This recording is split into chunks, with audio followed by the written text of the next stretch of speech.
Number 1. So I was in the 4th grade, and I had gone over to stay at my friend Jack's place. I had stayed there a few times before, and I always enjoyed my time there. Most of the time, we would play 007 on his N64 until 1 in the morning, which seemed like such a long time then. But this time, Jack was just too tired to play that night, so we turned in at about 10. I laid down in my sleeping bag, wide awake, just taking in my surroundings. The room was completely darkened except for a bit of moonlight showing through the window and onto the half-open closet. I was almost comfortable enough to go to sleep when I heard what sounded like muffled voices talking past the walls. I creaked open the door and saw a flashing light coming from the master bedroom where Jack's mother was sleeping. I shook it off as I figured she was just watching some late-night television. I went and climbed back into my bag and tried to ignore the chatter, but then just as I was about to accept what I was hearing as white noise, it went completely silent. I wondered if she had finally decided to go to sleep and had turned it off. But 5 minutes later, it returned and after a while went away again. This repeated several times. I decided to try and discern what the voices were saying as to discover where they were coming from. I reasoned that at the very least, if it really was the TV still on, that I could at least hear a bit of the story and use it to entertain myself. After closing my eyes to hear, I could clearly discern 2 voices, a man and a woman. I could hear them gradually getting louder until it sounded like they were just outside the door. I still couldn't understand exactly what they were saying, but it did sound like English. I listened to them talk on and off for almost an hour, and I could feel my eyes wanting to close. But at this point, the conversations were becoming so loud I just couldn't sleep. I tried to ask Jack to ask his mom to turn down the TV, but he was in a dream, and I don't think even an explosion could have woken him up. It didn't help that I was also feeling my bladder starting to fill up. So I waited to confront my friend's mom and ask her to politely turn down the volume as soon as I heard the voices again. Once I did, I would stop by the bathroom and relieve myself. I waited for what seemed like an uncomfortably long time until I finally heard it. I opened the door and approached her room. The flickering light was still on, but I noticed there was no sound coming from her room. I peeked inside and felt a chill go up my spine as the reality of my situation hit me like a brick wall. The TV in her room was turned off, and she was lying on her bed making little more than a light snore. I turned to see the source of the light was a fish tank, nothing more, sitting by the door, and the fish were occasionally passing by the light, creating a sort of flicker effect. Slowly, I turned to find myself into a dark hallway in a very dark house that I was not used to seeing at night. The source of the sound was still clearly nearby, but now I didn't have the slightest idea where it came from. I rushed to the bathroom, acting as a sort of halfway point down the hallway. I turned on the light and silently closed the door, but was unable to find a lock. I took this opportunity to pee and watch the door the entire time. I began to hear the voices come from outside the door again. They sounded muffled, but were clearly there. All I could make out was something like, "Where is he? I don't think in the kitchen. I paid him to... It's gone. No one." That was all I could make out. The rest just sounded jumbled, but I pressed my ear against the door. I never heard any footsteps or any other noises that would have indicated or signaled someone else's presence. I stayed very, very quiet, and eventually brought up the courage to open the door. I peeked out into the hall to see all was exactly as I had last seen it. Dark and completely foreign. Great. I heard and saw absolutely no one in the house, and continued my way back to Jack's room. I quickly went in and latched the door behind me, and tried to wake up Jack. He mumbled, but was still not going to move and barely coherent. With nothing else to do, I grabbed the closest toy gun and held it close, like a talisman. Again, the voices returned, but were much quieter this time. If you've ever been in a situation where you're worried about something going wrong, but you don't tell anyone because you don't want to look foolish, well, this was the feeling I had.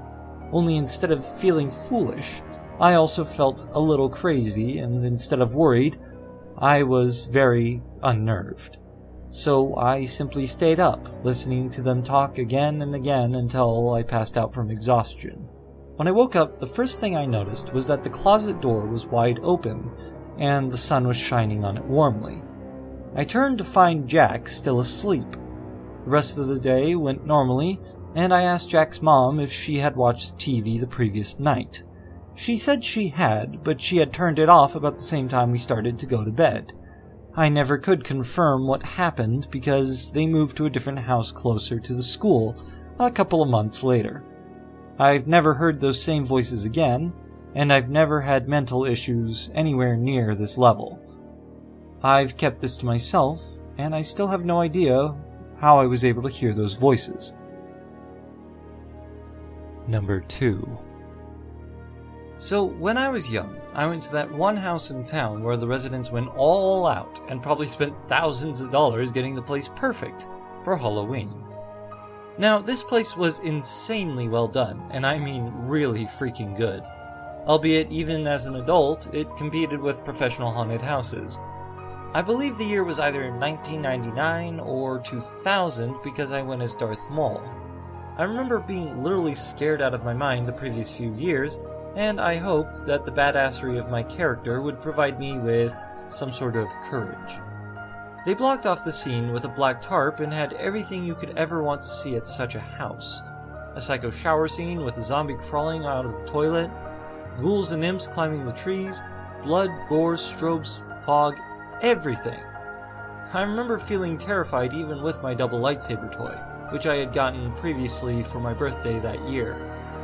Even though I was scared to death to walk through it, I always admired the workmanship of the place, as I knew that the props they had were either really expensive or took some good effort to make. To this day, I have never seen anyone have as horrible of a yard as they did, and I someday aspire to recreate it.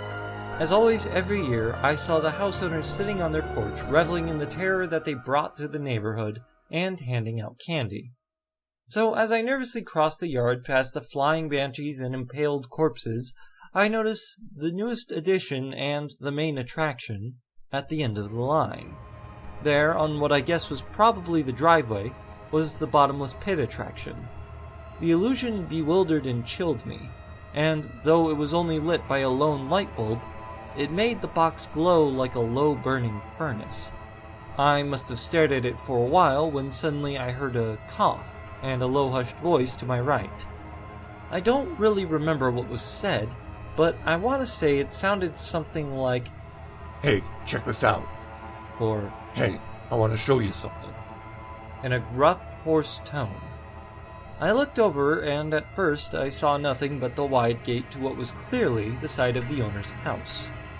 There was just a faint amount of light from the glowing pit to illuminate the outlines of the gated fence. After adjusting my eyes, I noticed a figure standing completely still. In fact, it was so still, I remember thinking it was just another static prop. My young mind didn't register a lot of this, and was still looking for the voice I heard, not realizing it had come from the figure, who I could still only barely make out.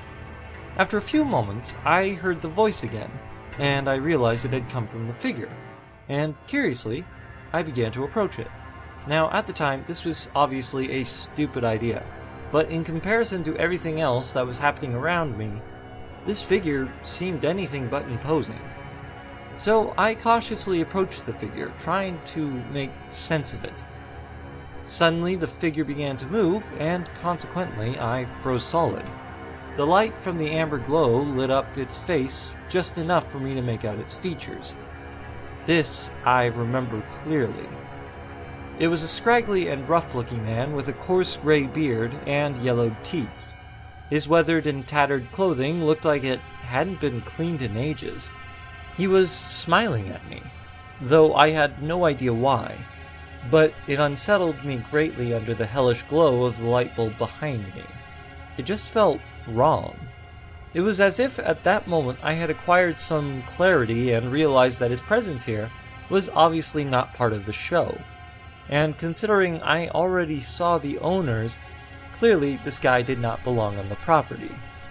I screamed and ran out of there as fast as I could to the exit, not looking behind me for a second.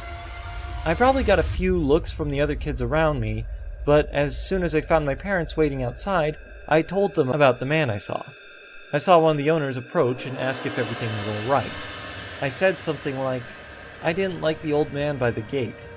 He looked at me for a second and went, "What man?" I never went there again.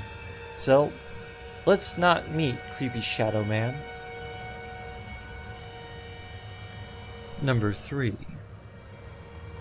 So, where I live, there's some creepy stuff that has happened in our neighborhood over the course of 10, maybe 15 years. Now, it's generally a safe middle-class area, but even still, some shit has gone down.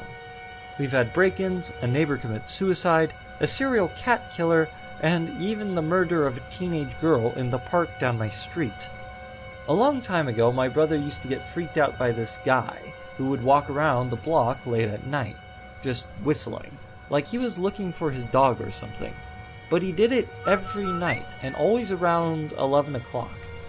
I heard him a couple of times myself, and it was really freaky. We used to joke around that he was actually the serial cat killer that had everybody in the neighborhood terrified and protecting their feline brethren. But even with all that goes on, there is part of the neighborhood that no one is still really sure about. Now, there's this huge creepy old Victorian mansion at the very far end of the neighborhood. I mean, you know the type. It's that one house on that street that you really have no business going down unless either you live around there or you drive by to gawk at the place. Basically, think of every stereotypical haunted house you've envisioned, and that is this place. I shit you not, it looks like something straight out of a Goosebumps book. It's a tall 3, maybe 4-story mansion at the end of a cul-de-sac. It has a giant wrought iron fence and wild, unkempt vegetation smothering it, and almost covering up all the "Do Not Enter" and "No Trespassing" signs. Despite the overwhelming brush, one can distinctly make out a large front yard and a trailer parked just beyond the gate. I have yet to see any gravestones, but I wouldn't be surprised if this place had any. The walls have peeling white paint that has definitely seen better days, and the windows all appear to have a thick layer of dust. To be brief, it looks like that no one lives there or at least takes care of the place. But the signs and the trailer are the only proof that anyone is still there. So it might as well have been pulled from a Tim Burton movie. Now, I've really never had anything particularly creepy happen whenever I've stopped by, and I've wondered countless times about just hopping the fence just to check out the place. But I've always gotten cold feet because, well, trespassing. I have no idea if anyone still lives there or not, and if someone does live there, I'd rather not get chased off by some crazy coot with a shotgun or something. However, if I'm there at the house for more than a few minutes, I get this feeling that I'm being watched, and I drive away pretty soon after, and I don't come back until I get curious again. Now, I said I wasn't sure if anyone was still there, and this is true. But I know a little bit about the owners to spark some mystery. My mom was having a garage sale at our house about 7 or so years ago, when a rough, older-looking man went around to see what she was selling. My mom was feeling friendly and talkative, so she began to chat with the guy. He looked to be in his mid-50s, maybe 60s. He began to tell his story by saying that he lived in the mansion. This immediately intrigued my mom because she knew of no one who knew anything about the house, so she urged him to continue. He mentioned that he was only staying there to take care of his 80 or 90-year-old mother, who was suffering from dementia, and that she was the owner. He basically cut the conversation off right then and there, and mentioned he was at the garage in search of a specific lamp or something made by Tiffany's, as if you go to a garage sale to look for a specific anything, especially made by Tiffany's. So my mom recognizes this is an odd thing to say, and she keeps an eye on him as he's looking through the stuff, and she realizes more and more that he's a bit off his rockers. He says a few more peculiar things to her, nothing really off-putting, and she's beginning to feel a bit more uncomfortable around him every second. He eventually takes off, and we never hear from him again. Like, ever. No one I know has ever seen anyone go in or out of that mansion again. So my mom tells me about this guy later, and how much he gave her the creeps. I immediately jump to the Norman Bates conclusion, considering the guy was already at such an advanced age, and if there really was a 90-year-old woman in that house with dementia, she was not going to last very long. We joke around saying that maybe she's really dead and he props her up against the window just like Norman Bates would, and that maybe he's really a serial killer. We laugh it off and that's the end of that. But it's been 7 years since then. And I know that woman must be long dead by now, and again, there's no sign of the son. Clearly, he's hiding something behind that fence, if he really is still there. Maybe it's dead bodies, or maybe he's just a recluse.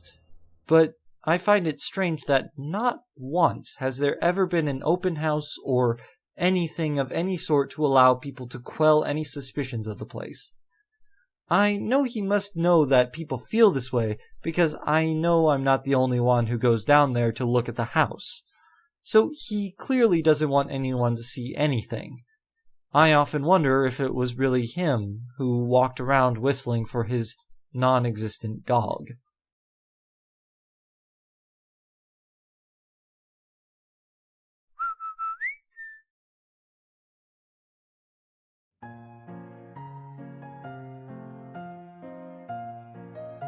Hello subscribers, this is Ares Leviathan. Are you ready to see what else I have in store for you this month? I know, you've been waiting all month for this. Well, guess what? Here it is. I'm thankful to see that you all stayed until the end. These experiences helped shape me into the person I am today, and I really appreciate that they happened. Anyway, I want to give a shout out to B-Busta since he actually beat me to the punch and read one of these stories in a video of his own. He's a cool guy, and he does some great stuff on his channel, so I encourage that you go check him out and support him. Anyway, if you like this episode, guess what? I'm going to post a second part tomorrow, and it should have some more recent happenings. Also, because I only have a few days to upload all this content, naturally, I'm going to post several videos a day. So, woohoo! Anyway, thanks for sticking around, and happy Halloween, guys.